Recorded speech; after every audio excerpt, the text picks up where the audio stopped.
Nobyembre pa lang pero pinaghahanda na ng karamihan sa ating ang Pasko. Sa Dapitan Arcade, dito po yan sa Quezon City. Dagsana ang mga mamimili na naghahanap ng mga Christmas decor na maganda pero hindi mabigat sa bulsa. Nakatutok si Susan Enriquez.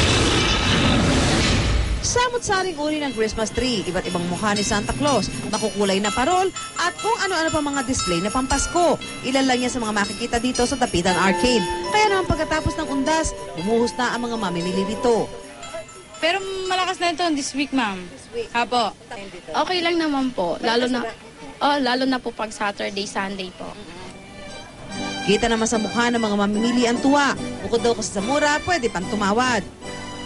Dadamihan mo lang ng konti, tapos nakatawad ka na sa ilang piraso, pagbayaran na, makatawad ka pa ulit. Dito po kasi yung kilalang murang pinamimila ng mga Christmas decor. Tsaka compare po sa price sa mall, mas mura po dito. Kung dito ka raw mamimili kung ano ang budget, check na swak sa gusto mong bilhin para sa Pasko. Tulad na lang ng Christmas balls na ito na mabibili ng 20 hanggang 80 pesos, depende sa kung ilang piraso. May mabibiling 4 na Santa Claus sa halagang 80 pesos, gaya nito. At ang life-size Santa Claus sa halagang 10,000 piso, pero may tawad pa. Ang dami. Tsaka ang dami dito, ang daling makapamili. Sobrang accessible, sobrang convenient. Ate, magkano dito yan?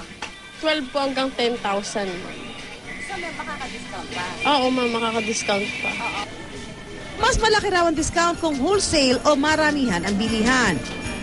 Ma'am, katulad ng Santa Claus po, ito po yung 4-in-1, 120, 80 na lang yung makukuha pag wholesale po.